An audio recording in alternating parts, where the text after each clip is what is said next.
Tai sveiki visi, kas jungiatės į šio vakaro gyvą transliaciją, gyvą pasidalinimą. Šiuo metu transliacija vyksta per 2 kanalus, 2 Facebook'o puslapius. Tai vienas iš jų yra mano asmeninis, kitas Širdies erdvės puslapis. Tai galit pasirinkti, kur jums patogiau žiūrėti, kur kokybė geresnė, kur vyksta transliacija. Jeigu kartais kuri nors kamera išsijungtų.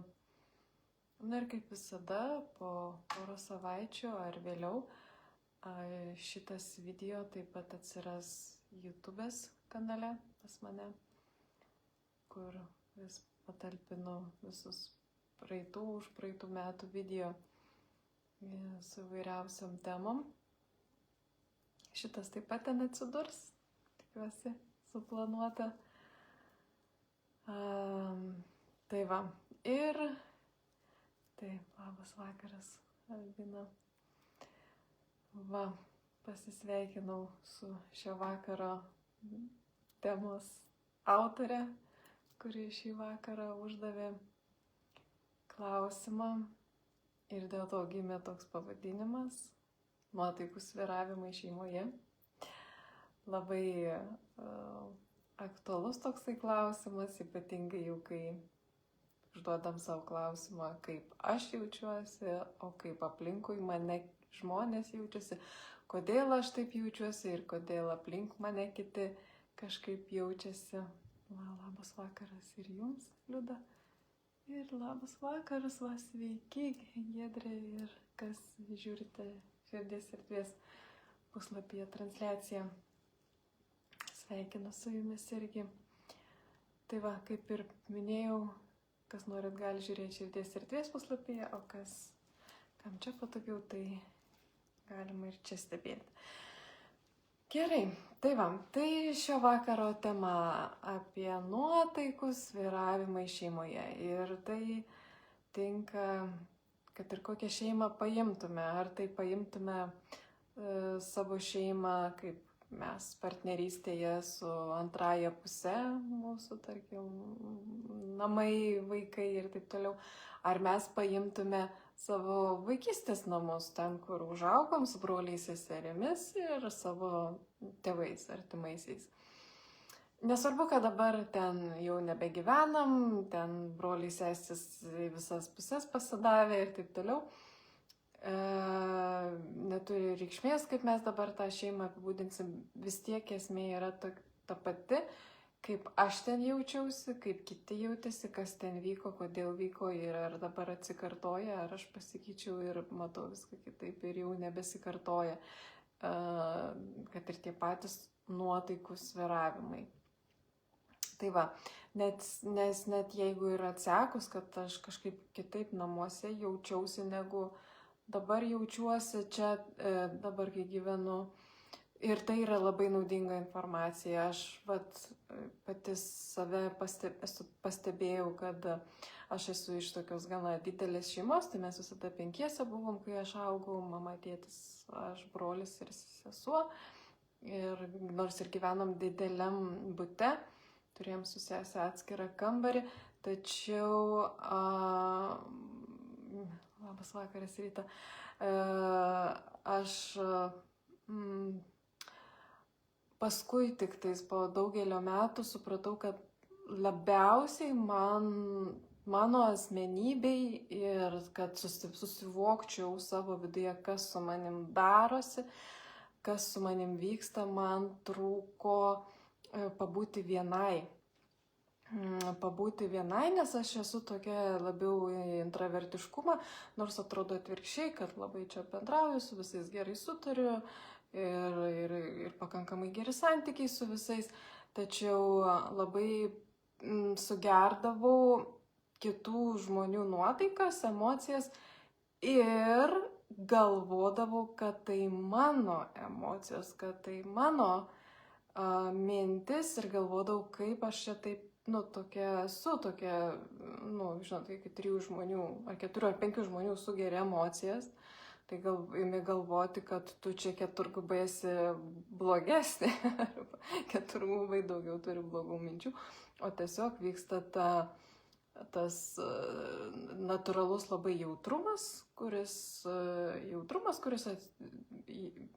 labai, iš tikrųjų, tai yra natūralu būti jautriai, tik tais tiek, kad kai, pavyzdžiui, mes dabar galim mokytis to jautrumo ir kaip su juo susigyventi, kaip jį išjausti, kada atsitraukti, kada eiti į tą bendravimą, kada į tą ryšį. Bet anksčiau nebuvo tokių temų apie sąmoningumą, jautrumą namuose arba emocinį intelektą, ten jausmų pusiausvyrą, balansą namuose ir taip toliau. Žinot, visi augom kaip kas galėjom, kaip buvom tam galimybės. Tai vat, ir tik vėliau pasirodė, kad aš labai išgyvenau visus šitos dalykus ir, tarkim, jeigu pripratau dirbti energetiškai už 5 žmonės. Ir paskui, kai pradėjau daugiau tos vienatvės patirti, tada man pradėjo viskas lengviau valytis, pradėjau suprasti, kur mano emocijos yra mano, o kur kito žmogaus, kur aš tiesiog išjaučiu ir perjaučiu. Tai va, ir paskui pradėjau ne per seniausiai jau ir išmokti atsitraukti nuo kitų žmonių emocijų, tiesiog leisti būti jų emocijom ir nesijausti už tai kažkokios tai ar atsakomybės arba noro padėti, pagelbėti kitiem žmonėm, nesijausti taip, kaip jie jaučiasi, tiesiog leisti jiems išbūti taip, kaip jie jaučiasi. Tai va, bet čia tokia ilga kelionė ir mums visiems tikriausiai mažiau daugiau tenka su tuo susidurti, tačiau kai pradedam atskirti, tada nusiema daug kas reikalavimų savo, kad aš buvau kažkokia netokia vaikystėje arba kad aš dabar kažkaip netaip darau, bet kai suvokiam, kad mums reikia ir kad mūsų nuotaika, mūsų būsena, jausena priklauso nuo to, kiek yra žmonių ir kiek mes su jais apsipratę.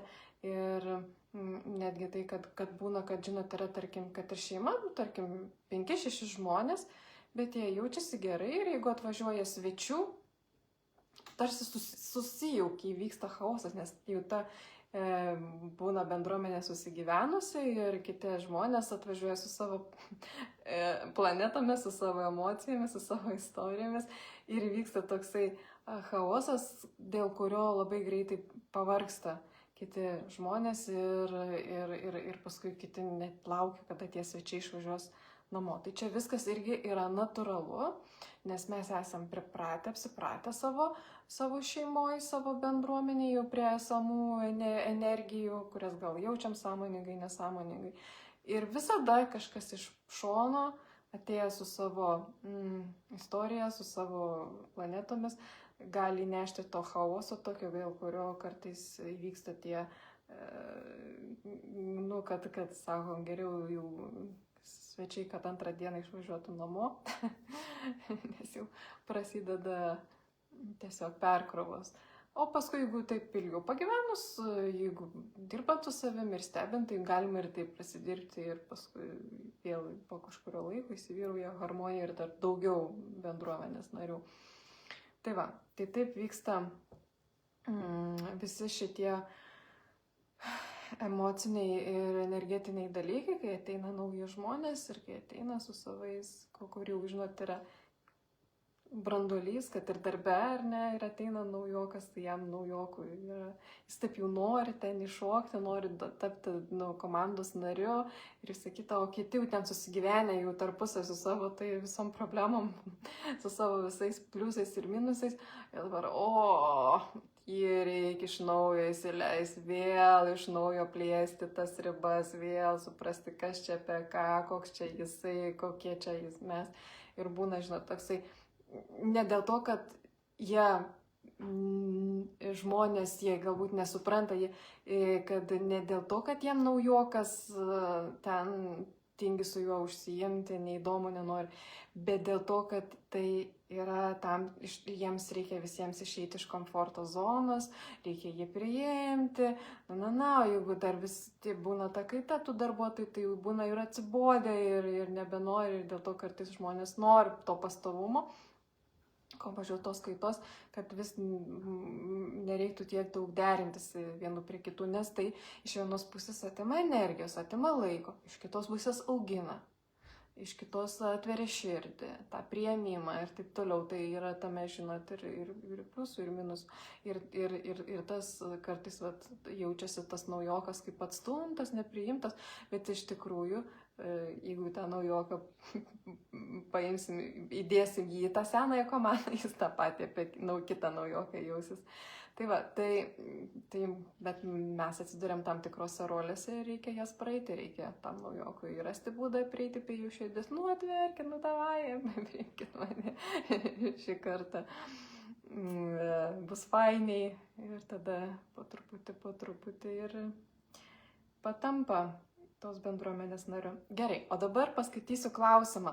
Kaip skambėjo klausimas? Labai geras klausimas, labai man patiko šitas klausimas. Taigi, man rašo, kad jau senai pastebėjau, kad mes šeimoje kartu gyvendami tarsi atimam vienas iš kito energiją. Būna dienų, kai vienas ar du būnam labai linksmi, energingi, o likusieji visai be jėgų, be nuotaikos. Kai silpnieji atsigauna, tada stiprieji užima jų vietą. Nepastebėjau, kad visiems kartu būtų blogai arba gerai tą pačią dieną. Ar čia kokie mainai, vampirizmas ar kažkas kito? Tai va, labai fainas klausimas apie energiją kaip tik. Tai va, klausimas toks, kad buvo pastebėta, jog šeimoje nebūna dienos, kada visiems gera nuotaika, arba nebūna dienos, kada visiems vienodai bloga nuotaika. Ir kas čia dabar vyksta? Ar čia kažkokie tai vampirizmai viens iš kito energiją vagia, dėl to kitą dieną blogai jaučiasi ir kas? O variantų gali būti keletas.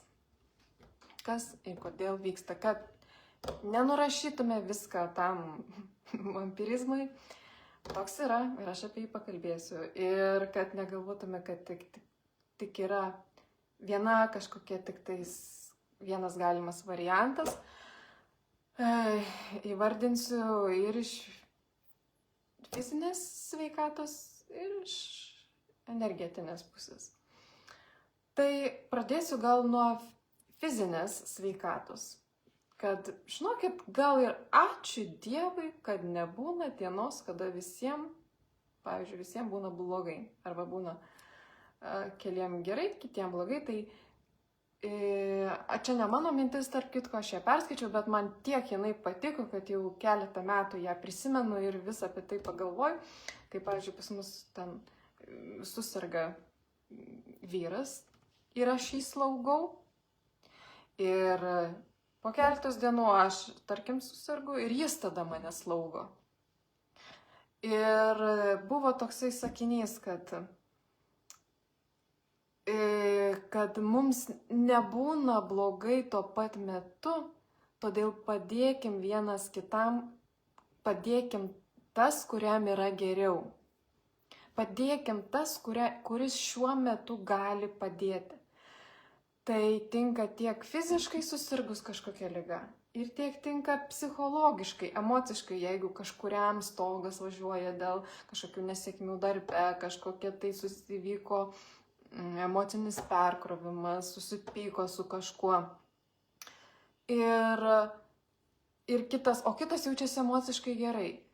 Tai tas, kuris emociškai jaučiasi arba fiziškai geriau, kad tas atvertų savo širdį ir vietoj to, kad kaltintų, ai, tu peršalai, tu čia neklausai manęs, aš tau sakiau, kad reik balandį šilčiau apsirengti, arba aš sakiau, kad tu nebendrauk su jais, vis tiek tu čia pasieksi tą ir tą, nieko tu čia nepasieksi, vaikas tau dabar gavosi. Tai jeigu praleistume šitą pusę ir tas žmogus, kuris emociškai yra stipresnis, jisai palaikytų tą, kuris tuo metu serga, negaluoja ar emociškai išsekęs, būtų pats gražiausias širdies atvėrimo pavyzdys ir per pagalbą Nes ateis momentas, kai viskas pasikeis. Nes nėra taip, kad visą laiką, net ir mum, viskas visada gerai, arba viskas visada blogai. Ir mes netgi, mūsų amplitudė visada sviruoja. Tai vad, nes ir ateis, kai mes kažkur prisidirbsim ir mes kažkur įpulsim, įkrisim. Ir tada, jeigu mes būsim gražiai atvėręs širdį ir tam žmogui padėję savo artimajam, tai jisai bent jau jausis tokia, vat, irgi kvietimą, sielą jam sakys, rodys atmintį, kad vat, padėk tu dabar jam, dabar tu įslaugy kitas, nes jis turės pavyzdį. Jis turės mūsų gražų pavyzdį savo pasąmonę, kaip mes su juo elgiamės, taip ir jis su mumis elgsis. Tai va, nes mes dedam tą pirmą žingsnį, mes einam, mes žinom, jeigu mes žinom, kad tai vyksta, viskas, tai mes ir darom. Jeigu tai, ką aš kalbu, nedarom, tai tada niekas neveikia. O jeigu mes be jokių apskaičiavimų, kaip čia buvo, kas čia buvo, bet einam tuo, kad mes jau sužinojom, viskas, prisiemam atsakomybę su tom žiniom ir darom veiksmus. Ir sakau, kad tai svarbu kaip ir fiziškai kaip ir priimtina, kai kitas serga, ar ne, jį slaugyti, padėti ir taip toliau, bet dabar dar ir nešti tą, kad ir yra emocinis negalavimas, emociniai nuosmukiai yra emocinės duobės, tamsiosios sielos naktis, kur žmonės labai sunkiai pergyvena ir gyvena.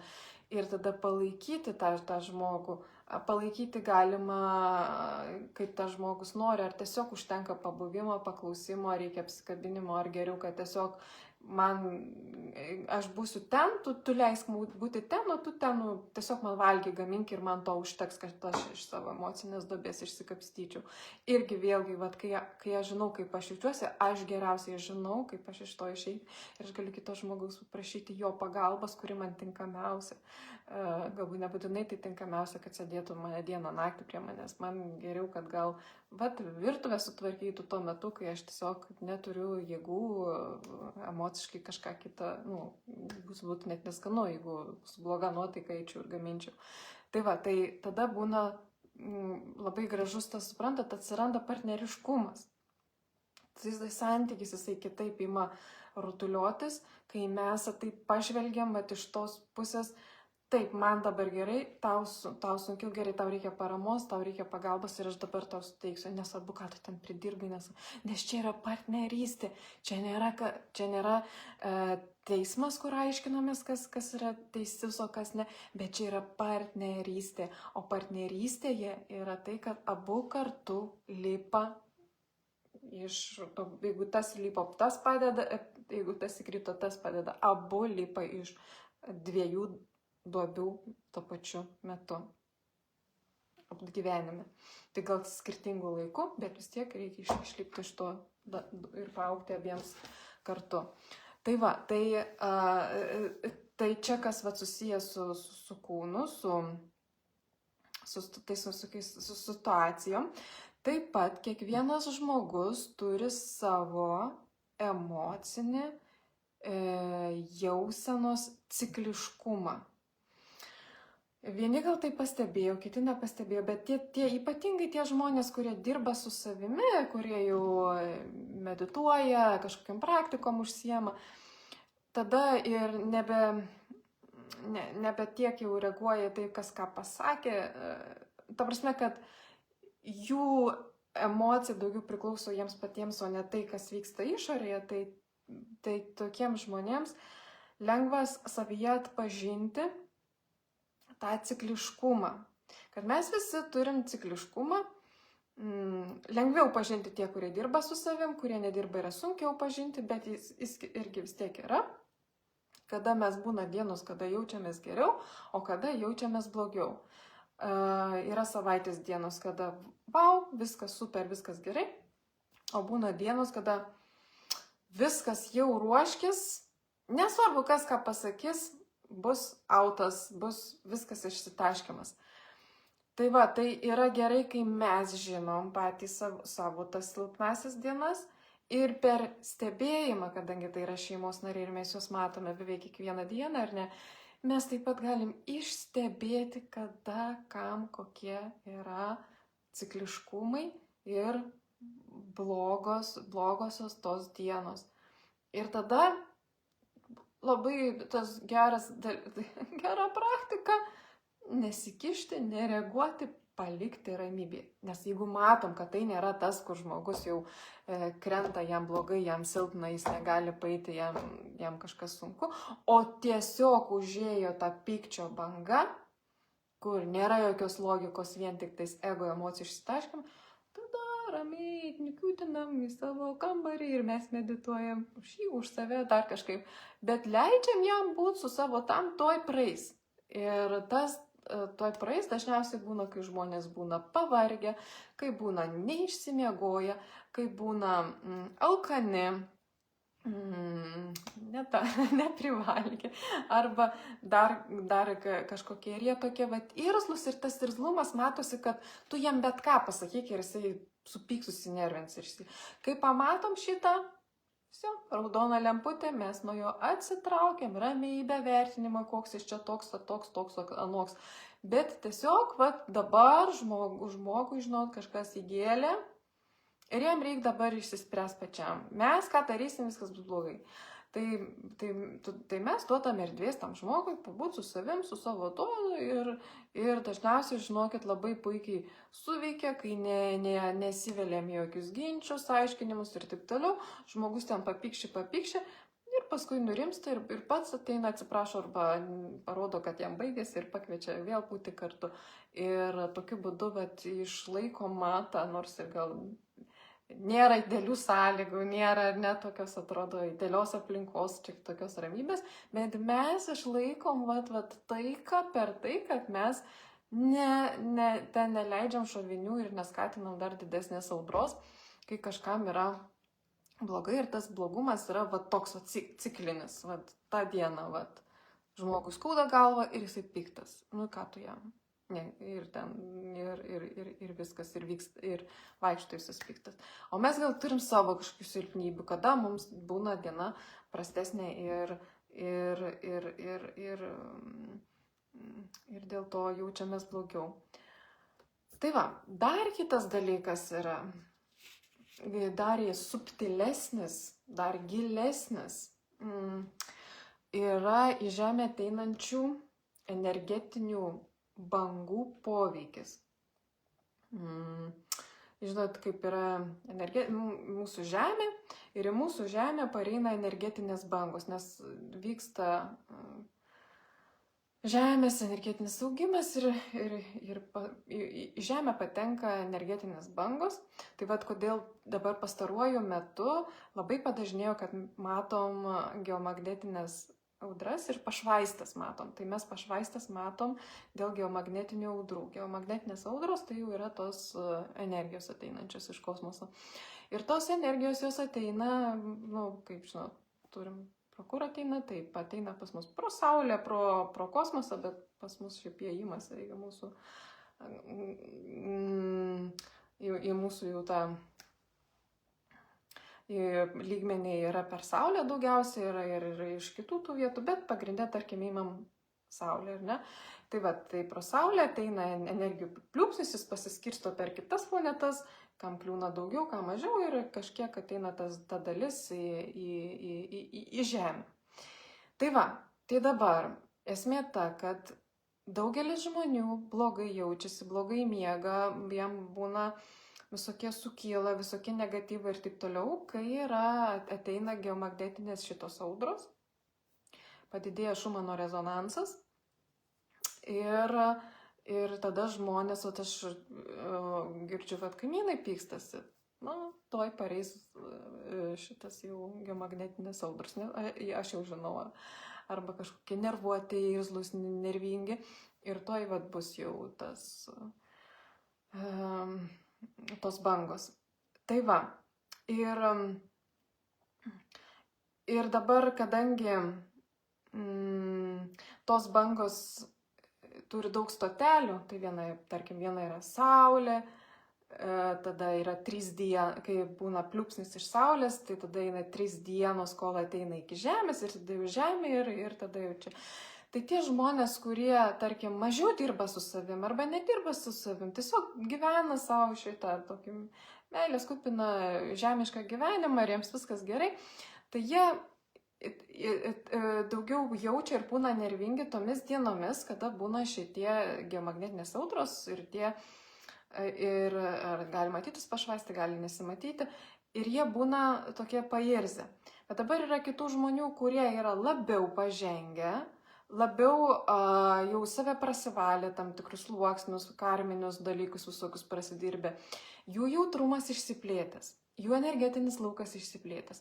Ir jie pradeda jausti tas bangas jau aukščiau dar, kol jos pareidinėja nuo kažkurio tai lygio, nuo Saulės arba nuo tų dar 3 dienų. Ir jiems stogas važiuoja anksčiau negu tie, kurie pajaus vėliau. Mes visi tas bangas jaučiam, tik jaučiam skirtingais etapais ir netgi gali būti taip, kad pajausim iš viso tik tais po mėnesio tą bangą, kuri bus jau čia seniai pro žemę jau praėjusi. Arba pajusim tik pasakmes. Bet mes tas bangas visi jaučiam skirtingai. Ir tos bangos atneša tam tikras pamokas ir mes skirtingai pagal savo sielos kelią, planą, mes skirtingai jas įgyvendinam ir jas išjaučiam. Tai va, tai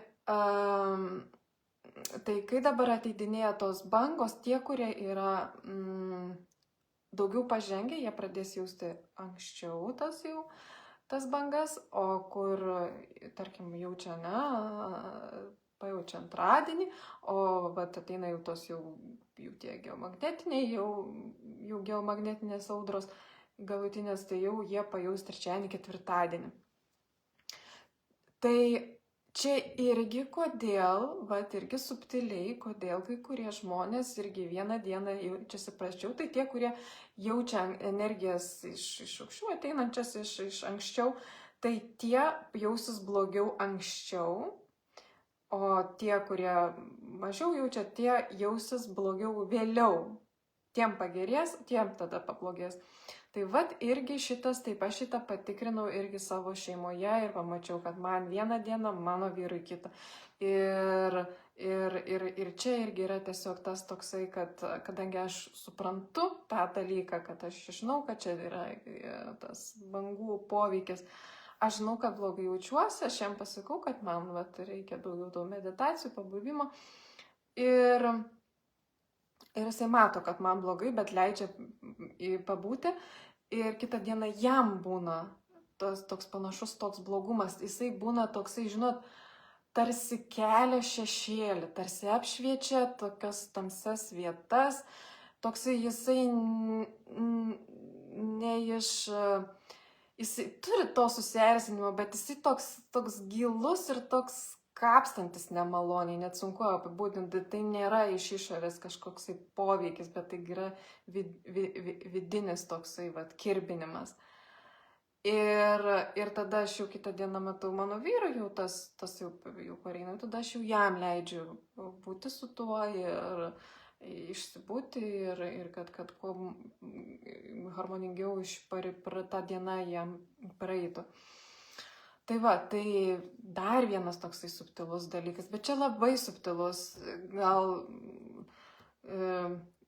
jį net akcentuotis nėra būtina, nes tos žinios, tie suvokimai, jie ateina natūraliai, ne iš... Ne, kad aš dabar specialiai studijuosiu, bet visų emocijas, visų jausmus ir viską. Pati geriausia studija yra stebėjimas, savistaba, nuo savęs savistaba ir šeimoje, ir tada perprasit, kaip vyksta tos energijos, jų tėkmė ir kaip nuo kas priklauso. Ir dar vienas punktas, kurį noriu dar paminėti, kas dar yra šeimoje. Yra dar toksai, aš vadinu tai karšto kamuolio perdavimu, kada yra šeimoje tarp kažkokių 2 narių karminiai ryšiai. Žinot, čia yra tas posakis, kad jie sugyvena kaip šuo su kate, tai reiškia nesugyvena ir nors tu kaip ten taikyk juos, nors tai ką ten daryk, arba čia, žinot, būna, tarkim, vyras su sūnum, arba brolis su sese, arba dar kažkoks, 2 tokie. Ir čia ir būna vampirizmas, kad jie vienas kitą erzina. specialiai atrodo, kad tą dieną jų vienintelis tikslas yra vienas kitą suerzinti. Ir jeigu tas vienas erzina, ar ne, ten žodžiais, ten kažką kalba, jis nusiunčia jam tokį energetinį kamuolį. Ir jeigu jis susinervina ir galvoja, aš tau kitą dieną atkeršysiu, ir tada kitą dieną jis pradeda šitą engti ir visą kaip šaipytis ir ten manipuliuoti ar dar kažkaip įgelti. Tada jis tą karštą kamuolį vėl jam perduoda. Ir taip vat jie dėl karminių ryšių, dėl praeitų neišspręstų situacijų. Apie tai, kaip šitą spręsti ir šitą daryti, aš dalinuosi savo kursą Savistaba, kaip tą spręsti, kaip tą daryti ir kaip veikia tasai karštasis kamuolys. Bet dėl jo irgi gali būti tų energijų svyravimai. Dėl to, kad kai tasai žmogus engdamas, kažką tai įkasdamas kitam, paleidžia karštą kamuolį, jis jaučiasi gerai. Jis jaučiasi gerai. Nu, toks nugalėtas, toks gerai, aš čia pasiekiau, įrodžiu savo tiesą. Dabar tada kitas žmogus, jisai galvoja, suko, nes jis priėmė tą kamuolį, tą karštą kamuolį, tas karštas kamuolys, tai yra emocijos, blogos mintis ir viskas, ir tas irzulys, ir tada jis suko, aš dabar jam taip atsakysiu, taip padarysiu, ir tada jis paleido tą kamuolį. Tas, kuris paleidžia kamuolį, jaučiasi gerai. Ir vyksta tas karminis santykis, dėl ko irgi tos, čia jau yra toksai labiau į tą vampirizmą panašiausia situacija, bet daugiau smulkiau papasakoti jau matau nebėra laiko. Kaip ir sakiau, kursė apie tai daugiau dalinuosi, tas kursas yra internete, jį galima užsisakyti pas mane. Ir aš atsiųsiu nuorodą ir ten daugiau kalbu apie tai, kaip energijas santykiuose sureguliuoti, kaip kūnės, kaip į save daugiau atsigręžti. Ir visada gerai yra atsigręžti ir kas šeimoje vyksta, padaryti tokius pastebėjimus, tokius tyrimus, kada kam geriau, kada kam blogiau. Ir paskui dėl to pasidaro daug lengviau, daug paprasčiau būti, gyventi, nes atsiranda toks gražus priėmimas. Šiandien jam tokia diena. Matyt, šiandien taip ir reikia, o aš darysiu tai, ką galiu geriausiai iš savo širdies, transliuodama meilę ir pagarbą. Tai tiek šį vakarą tada man pavyko pasidalinti, ištransliuoti tos informacijos. Tikiuosi, kad jeigu bent sakinys bus naudingas ir jūs jį panaudosit, įgyvendinsit, tada bus jau labai laiminga, nes svarbiausia yra tai, ką išgirdot, panaudoti praktiškai, tada jūs įsidėsit tą informaciją pas savimi ir ta informacija taps jūsų gyvenimu. O kai tampa gyvenimu, tada mes plečiame, sąmoningėjam ir kylam toliau. Tai dėkui labai, kas žiūrėjot, kas prisijungėt. Ačiū už ačiū ir linkiu gero vakaro, gero ilgo savaitgalio ir mes jau susitiksim kitą savaitę. Iki.